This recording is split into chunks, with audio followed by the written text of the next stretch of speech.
मित्रांनो सगळेजण दादाला शुभेच्छा देताना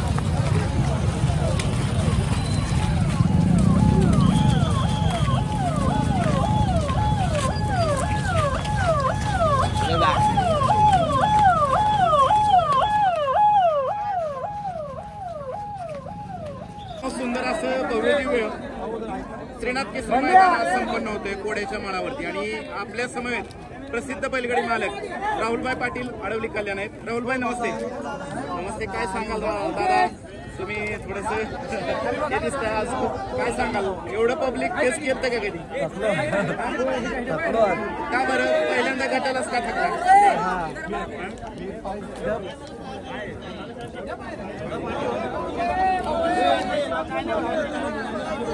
काय झालं नेमकं कारण काय?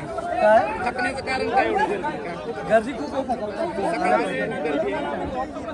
काय सांगाल? गर्दीला काय आव्हान कराल?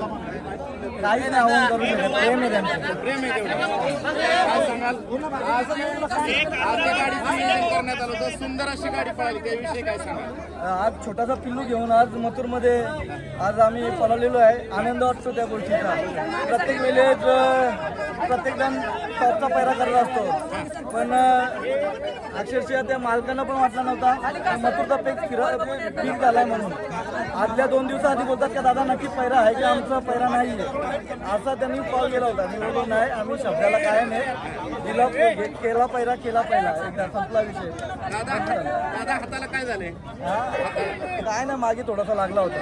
आता मला समजलं थोडस गर्दीमध्ये धक्का लागला का त्याला? लागत असतो धक्का. रॉड आहेत त्याच्यात. 2 नातेवाईकांमध्ये लपडी झाली, सोडवायच्या ह्याच्यामध्ये थोडंसं मलाही लागलं. त्याला एक कोणाला तरी थोडा जास्त मार भेटला, त्याच्यापेक्षा मला 2 भेटले. अजून काय सांगाल? आज मैदान तुम्ही पाहताय, सकाळचे साधारणतः 11:30 वाजता आहे. एवढी जबरदस्त गर्दी, काय सांगाल? एवढी जबरदस्त गर्दी काय सांगाल? गर्दी खूप आहे, काय सांगाल? गर्दी खूप भयानक गर्दी आहे. अजून गर्दी वाढेल आता तर मला तर वाटतं आजच चालू आहे. Danger public. दादा आजच्या या नियोजनाबद्दल काय सांगाल? कारण काय शेतकरी घरी म्हणजे थार बोला, फॉर्च्युनर बोला किंवा इतर जे बक्षीस आहेत ते बक्षिसांच्या स्वरूपाबद्दल काय बोला? कारण काय शेतकऱ्यासाठी त्यांनी बक्षिसांचा वर्षावलूट आहे, त्या बक्षिसांचा लाभ गोरगरीब बैलगाडा मालकाने घेतला पाहिजे. जे गोरगरीब शेतकरी असतील त्यांच्या घरी फॉर्च्युनर गेली पाहिजे आणि थार सुद्धा गेली पाहिजे. आणि दादा त्याच्यासाठी त्यांनी आदात आणि दुसरा मैदानाचा ठेवलेला आहे, त्याच्याबद्दल काय सांगा? काय ना, त्यांनी जे ठेवलंय ते योग्य ठेवलंय. कारण की हा क्षण असा आहे का शेतकऱ्याला पहिला टाइम आहे का एवढे मोठे बक्षिसांचा वर्ष होतोय, म्हणजे चांगलं योगदान आलंय आपल्या बैलगाडा क्षेत्राला. दादा आज समजलं तुम्ही प्रेक्षकांच्या मनात काय, कारण का तुमच्या हाताला लागून सुद्धा तुम्हाला माहिती आहे थोडंसं लागलं तर काही होऊ शकतो, पण तरी पण तुम्ही फॅनसाठी आले. काय नाही होत, सवय झाली आता. एवढी सगळी गर्दी बघितली, सगळ्या भागात बैलगाडी मालक इथं आले, काय सांगाल? पहिल्यांदाच एवढं म्हणजे पंढरी सजली, अनेकांनी याला कमेंटमध्ये महाकुंभ मेळा म्हणून संबोधले, काय सांगाल?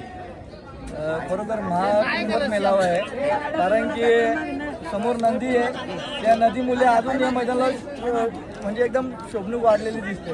कारण की एक प्रकारची यात्रा म्हणजे कुंभमेळा या बैलगाडी क्षेत्रामध्ये आहे, आता असं वाटतंय मला. त्याचबरोबर परदेशामध्ये मथुरचे खूप फॅन आहेत, अनेक परदेशातल्या फॅन्सनी काय केलंय की लाईव्हला थोडासा तांत्रिक प्रॉब्लेम येतोय, तर आयोजकांना काय? लाईव्हचं खूप चुकीचं आहे, कारण की लाईव्हचं घरनं फोन केला ना, हे गट झाल्या मी फोन करतो घरी, फोन केला तर बोलतात काय दिसत नाही टीव्हीला. मोठा मैदान घेऊन काय उपयोग नाही ना. मग लाईव्ह वगैरे चांगलं पाहिजे, भले हे नाही तर ते 2-3 त्यांचे कंपनी ठेवले पाहिजे होते लाईव्हवाले. दादा जुना खिलाडू तो जुना खिलाडू असतो. आज मथुरने दाखवून गेलं तर जुना खिलाडू असून नवीन खिलाडूला घेऊन त्यांनी वर्चस्व गाजवलं. नाही, गटपास झाला, समाधान आहे. आमच्या बॉसचा मैदान आहे आज. आमचे माननीय मुख्यमंत्री, माजी मुख्यमंत्री, आजचे उपमुख्यमंत्री, लोकप्रिय उपमुख्यमंत्री आमचे बॉस एकनाथजी शिंदे साहेब आणि श्रीकांतजी शिंदे साहेब, आज त्यांच्या आशीर्वादाने हे मैदान होतोय. आणि या मैदानामध्ये मथुर गट पास झाला तरी मी समाधानी आहे, कारण की माझी इज्जत राखली माझ्या मथुरने. दादा भूतो ना भविष्य, 3 फेऱ्यांचा आरत पारत आणि शॉन शर्यत असा मैदान पैलवान चंद्रहार पाटील यांनी घेतला. काय बोलत त्यांच्या चंद्रहार पाटील माझे चांगले मित्र आहेत. लास्टच्या दिवसापर्यंत एकामेकाला आमचे कॉल होते आणि नेहमीच ते पण माझ्याशी संवाद साधायचे. आपण मैदान कसं घेतलं पाहिजे, काय घेतलं पाहिजे.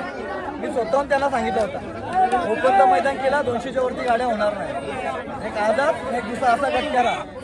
मग त्या पद्धतीने आज 1200 गाड्या झाल्या. त्यांना कधी विचारायचं 1 to 1 पाटलांना काय म्हणाला गर्दीला? करा मजा करा.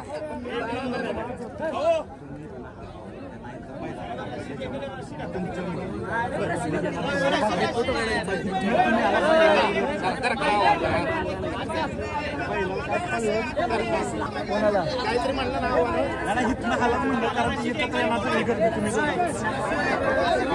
दादा तू राहुल दादा धन्यवाद. खूप साऱ्या शुभेच्छा. हो मी थांबतो तिथं. दादा पैऱ्याचं नियोजनचं बोला ना, काय झालं, कसं झालं, अचानक झालं का आधी झाला होता? नाही, पहिल्याचं नियोजन आम्ही आधीच केला होता. म्हणजे 10-12 दिवस आधी केला होता. कारण की ओपनचं जेव्हा मैदान होता ना तर तेव्हा मला पण डाऊट वाटत होता का ओपनचं मैदान होईल का नाही होईल. कारण की ओपनमध्ये या 15-20 गाड्या फिक्स असतात. तर त्यांना माहिती आहे या 20 गाड्यांमधनं कोणतरी फायनल नाही. पण याच्यामध्ये कोणाचाच अंदाज लागू शकत नाही कोण फायनल नाही. कारण की ते फक्त शिस्तीचं काम आहे. आणि जो जितेगाव सिकंदर पण अपेक्षा तर राहील का खरोखर कोणीतरी नवीन चेहऱ्याने आणि गोरगरीब गाडा मालकांनी हेही बक्षिसं नेले पाहिजेत. दादा या तुमच्या वक्तव्यामुळे, या तुमच्या बोलण्यावर ना आज तुम्ही लाखो हृदयांचा ठोका म्हणजे त्यांच्या मनात रुतलंय. आज उगाच नाही राहुल दादा राहुल, ही पब्लिक ही तुमच्या नावामुळे आणि मथुरच्या नावामुळे तुमच्या समोर उभी आहे. त्यांचा प्रेम आहे, त्यांचा आशीर्वाद आहे, त्याच्यामुळे आज इथपर्यंत मी पोहोचलोय.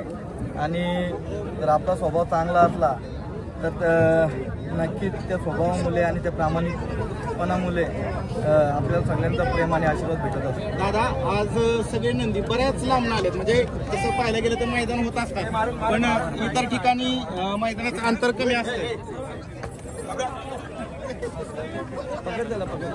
आणि हे जे अंतर आहे कोड्याचा माळ म्हणजे जवळपास 250 ते 280 किलोमीटरच्या आसपास सगळे जण आलेले आहेत. काय सांगाल एवढ्या लांब न येऊन एवढा मोठा प्रतिसाद? हा शेतकऱ्याचा एकच खेळ आहे असा का त्या मातीतला आणि एकदम जिव्हाळ्याचा खेळ आहे. त्याच्यामुळे आहे ना प्रत्येक कुटुंब हा शेतकऱ्याचा आहे. या आपल्या महाराष्ट्रामध्ये, या महाराष्ट्राच्या बाहेर सुद्धा जेव्हा शेतकरी शेती पिकवतो तेव्हा आपल्याला अन्न भेटतो. त्याच्यामुळे शेतकऱ्याचा असा एकमेव खेळ आहे. या खेळाला अखंड देशभरात प्रेरणा दिलेली आहे. आणि जर शिस्तबद्ध खेळ राहिला तर मग क्रिकेटच्या लेवलमध्ये हा खेळ पोहोचेल लवकरच. ओके, धन्यवाद दादा.